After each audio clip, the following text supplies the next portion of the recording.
ప్రియమైన రామ్కి ఈ నెల 12వ తారీఖున హైదరాబాద్ వెళ్తున్నాను. బట్టలు సర్దుతుంటే అందులో మన పెళ్లి బట్టలు కనపడ్డాయి. ఆ బట్టల్లో మీరు పడిన సిగ్గు ఇంకా నా కళ్ళెదుటే కనబడుతోంది. 48 గంటల జర్నీ. ఒంటరిగా అంత దూరం ఎప్పుడూ ప్రయాణించలేదు, కానీ నేను మేనేజ్ చేసుకుంటాలే. ఇంకో విషయం, నిన్న రాత్రి ఓ కలొచ్చింది. కల్లో నీకు 60 ఏళ్ళు, ఇంకా నా చుట్టూనే తిరుగుతున్నావు. ఏం కావాలన్నా సీత సీత అని పిలుస్తున్నావు. అంతలో తెల్లారింది. పక్కన చూస్తే నువ్వు లేవు. ఇట్లు నీ భార్య సీతామహాలక్ష్మి.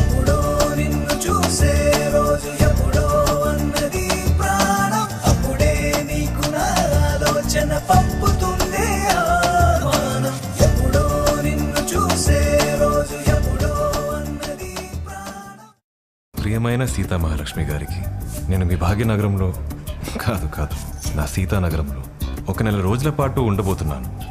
మొదటిసారి నా లైఫ్లోకి వచ్చారు. నా కంటి పాపల్లో గలగల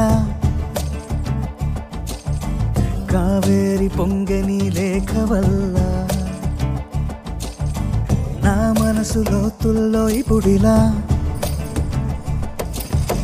మాగాణి పండని రాత వల్ల చదివిన అక్షరాలన్నీ పెదవికి నవ్వునే పాయే.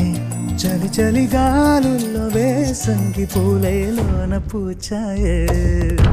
ఎప్పుడో నిన్ను చూసే రోజు ఎప్పుడో అన్నది ప్రాణం, అప్పుడే నీకు నా ఆలోచన పంపుతుంది.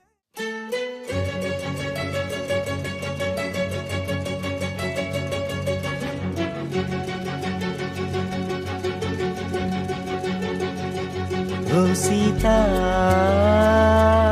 వదలనిక తోడవుతా, రోజంతా వెలుగులిడు నీడవుతా. దారై నడిపెనే చేతి గీత, చేయి విడువక సాగుతా. తీరం తెలిపెనే నుదుటి రాత, నుదుట తిలకమై వాలుతా. కనులలో మెరుగులా తారాడే కలని నేనవుతా. ఒకరికొకరవుతామా కాలంతో కలిసి అడుగేస్తామా? రేపేం జరుగునో రాయగలమా? రాసే కలవరం మారమా?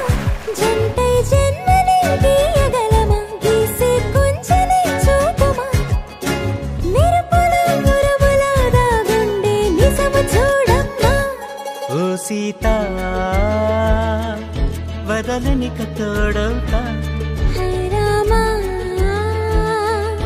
ఒకరికొకరవుతామా?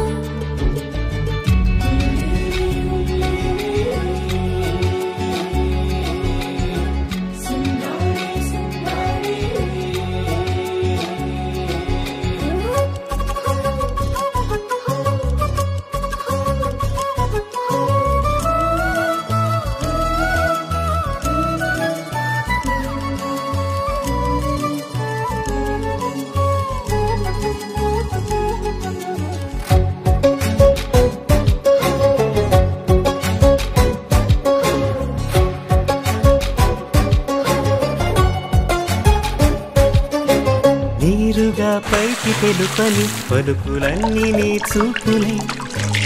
నేలపై వాలుతున్నవి అడుగు అడుగున పూలే.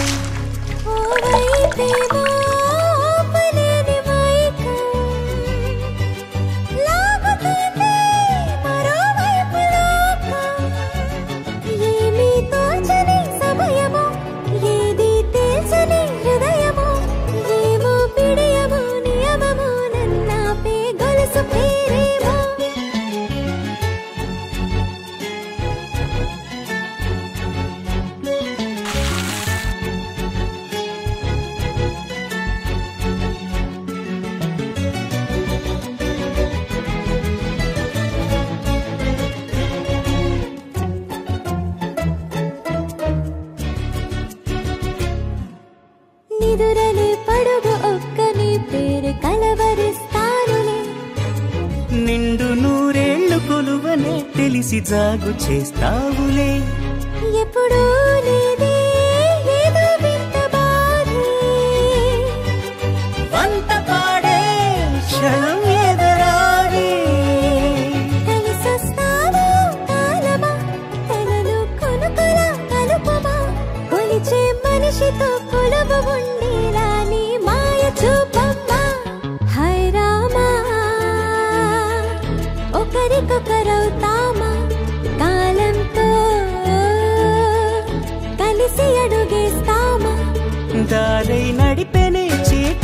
వెంట చేయి విడువక సాగుతా తీరం తెలిపేనే నుదుటి రాత నుదుట తిలకమై వాలుతా కనులలో మెరుపులా తారాడే కలని నేను